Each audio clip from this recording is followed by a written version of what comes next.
Chegamos a mais um momento de umas pequenas reflexões que tem como tema: será que estamos longe do reino dos céus?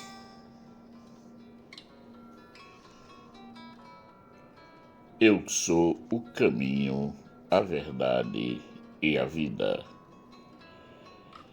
Ninguém vem ao Pai senão por mim. João, capítulo 14, versículo 6. Jesus se apresenta a nós como o caminho, a verdade e a vida. João Batista, quando anunciava a vinda do Senhor, dizia: preparai o caminho do Senhor, tornai retas as suas veredas. Marcos capítulo 1, versículo 3. Isso também foi dito pelo profeta Oséias. Inclusive, ele nos convida a compreender e refletir sobre a mensagem. Compreenda estas palavras, o homem sábio. Reflita sobre elas, o bom entendedor. São retos os caminhos do Senhor, e por eles andarão os justos, enquanto os maus ali tropeçam e caem. Oséias capítulo 14, versículo 10.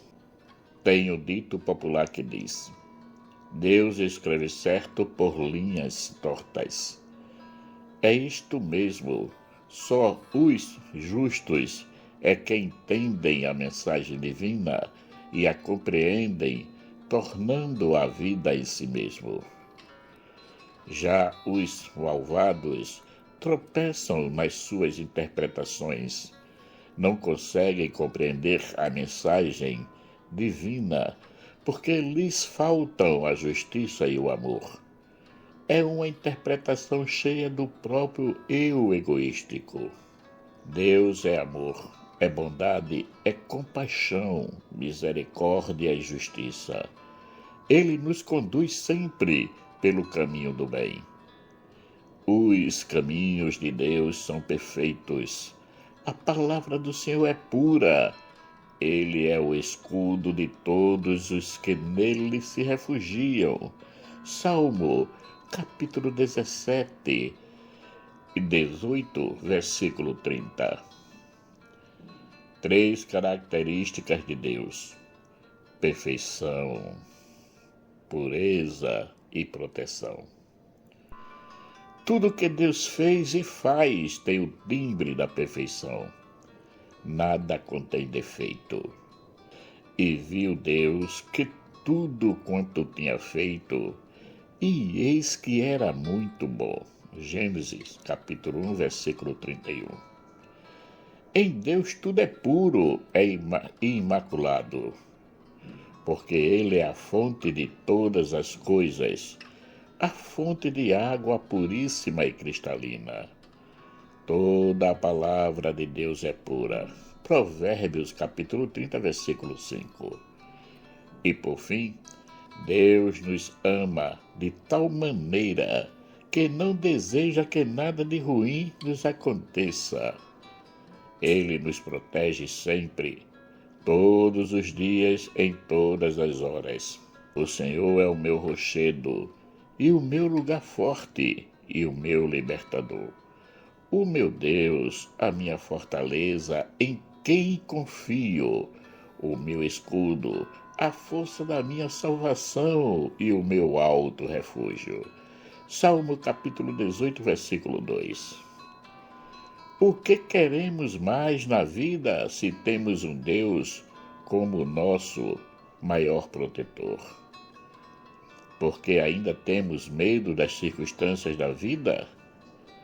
Jesus já nos admoestou dizendo: não temais, ó pequeno rebanho, porque a vosso Pai agradou dar-vos o reino. Lucas capítulo 13, versículo 32. É bem verdade que Jesus já nos disse isso, não só uma vez, mas várias vezes. Ele nos admoestou a não termos medo. Mas por que chegamos a ter medo? Será que a nossa fé é tão fraca assim, ao ponto de nós duvidarmos da palavra de Jesus?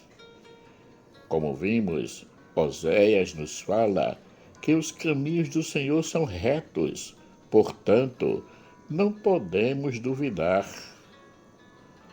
Não podemos ser como os escribas, que estavam sempre colocando Jesus à prova.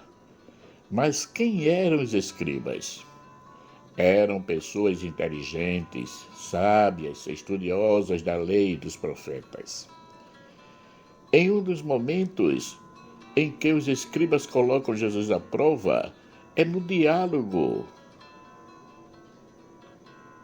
quando ele aproxima-se de Jesus e lhe pergunta: qual é o primeiro de todos os mandamentos? Marcos capítulo 12, versículo 28, no qual Jesus lhe responde: o primeiro é este: ouve, ó Israel, o Senhor nosso Deus é o único Senhor. Amarás o Senhor teu Deus de todo o teu coração, de toda a tua alma, de todo o teu entendimento e com toda. O segundo mandamento é: amarás o teu próximo como a ti mesmo. Não existe outro mandamento maior do que estes. Marcos capítulo 12, versículos 29 a 31. O escriba, por ser um homem conhecedor da lei e os profetas, diz a Jesus: muito bem, mestre, na verdade é como disseste. Ele é o único Deus e não existe outro além dele. Amá-lo de todo o coração, de toda a mente e com toda a força, e amar o próximo como a si mesmo, é melhor do que todos os holocaustos e sacrifícios. Marcos capítulo 12, versículos 32 e 33. E Jesus lhe responde: tu não estás longe do reino de Deus. Marcos capítulo 12, versículo 34. Foi um diálogo muito interessante, bem diferente daqueles que Jesus tinha com os fariseus e os doutores da lei, nos quais esses só queriam testá-lo e pegá-lo na palavra. Aqui também teve um pouco de artimanha da parte do escriba, mas quando Jesus lhe respondeu e ele reconheceu que Jesus estava certo, o diálogo mudou de rumo. O escriba, por ser conhecedor da lei e os profetas, sabia que o maior mandamento para eles é guardar o dia do Senhor, o dia sabático. Eis aí a artimanha. Mas Jesus lhe foi bem preciso na resposta quando primeiro convidou a escutar, depois lhe anunciou o amor como ponto central do relacionamento do homem com Deus, do relacionamento dos homens entre si e do relacionamento de Deus para com os homens. Ele não foi bobo. Reconheceu logo a dimensão de Deus na sua vida e na vida de todos nós, como único e insubstituível. Ainda diz que o amor ao próximo e a Deus foi feito como Jesus o apresentou. É melhor que qualquer holocausto e sacrifício. Mas o que é holocausto e o que é sacrifício? No tempo de Jesus, o holocausto era as ofertas feitas a Deus queimando os objetos oferecidos. Normalmente eram cabritos, ovelhas, novilhos, e dizia-se que enquanto queimava, a fumaça chegaria a Deus e Deus purificaria aquele que fez a oferta. Já o sacrifício são ofertas feitas a Deus, mas não são necessário queimá-las. Por exemplo, quando Jesus foi apresentado no templo, José comprou 2 aves para ofertar a Deus. Segundo o que está escrito na lei do Senhor, todo macho primogênito será consagrado ao Senhor, e para darem a oferta segundo o disposto na lei do Senhor, um par de rolas ou 2 pombinhos. Lucas capítulo 2, versículos 23 e 24. Normalmente, tanto o holocausto como o sacrifício eram apresentados a Deus como expiação dos pecados, ou como agradecimento. Logo, o escriba tem razão quando diz que amar a Deus e ao irmão vale mais que holocaustos e sacrifícios.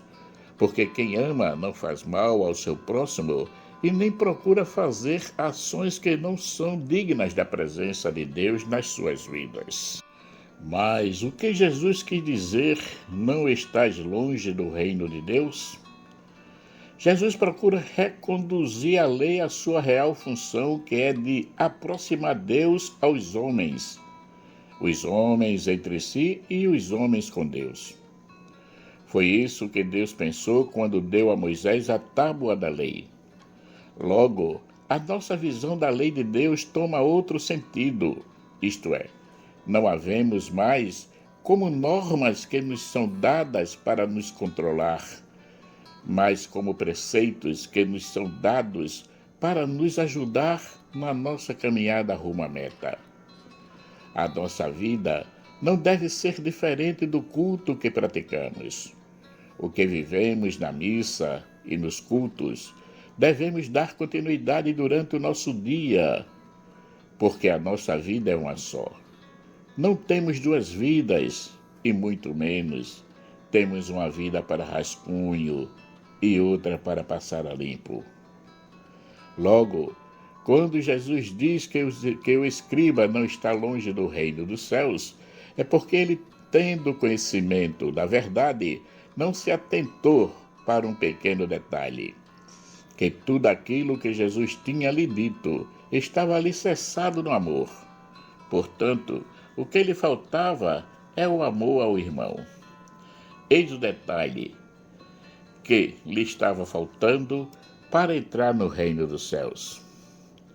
O amor. Somente o amor é a chave para a vida eterna. Um ponto importante no diálogo é que Jesus começa a responder dizendo: ouve, ó Israel. Como é importante a escuta.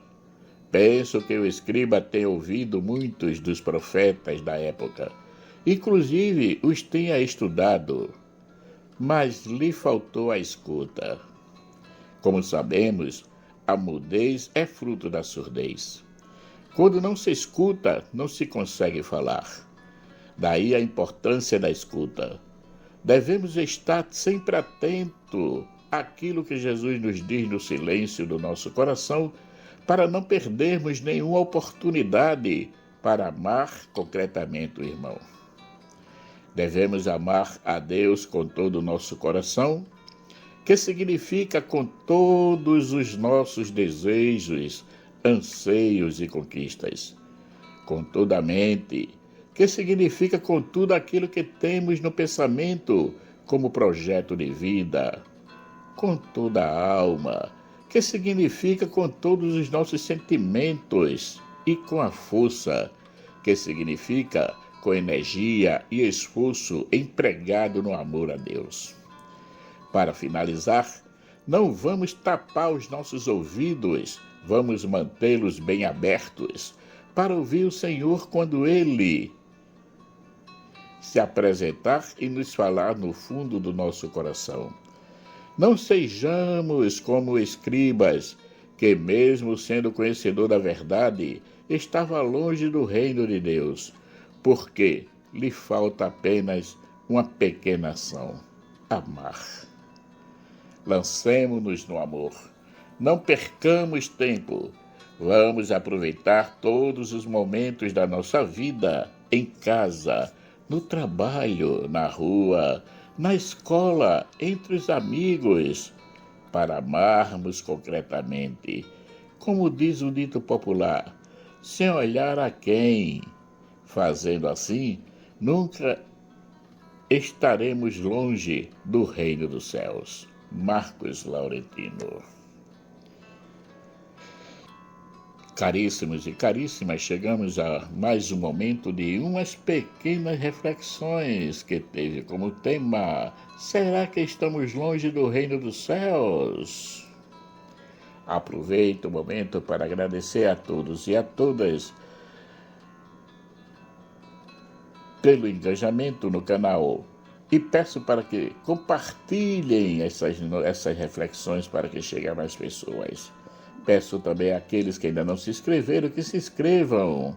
Assim podem nos ajudar a manter o canal ativo e pronto para receber mais e mais reflexões. Que o nosso Pai Eterno, rico em bondade, amor e misericórdia, nos dê um excelente dia. Amém.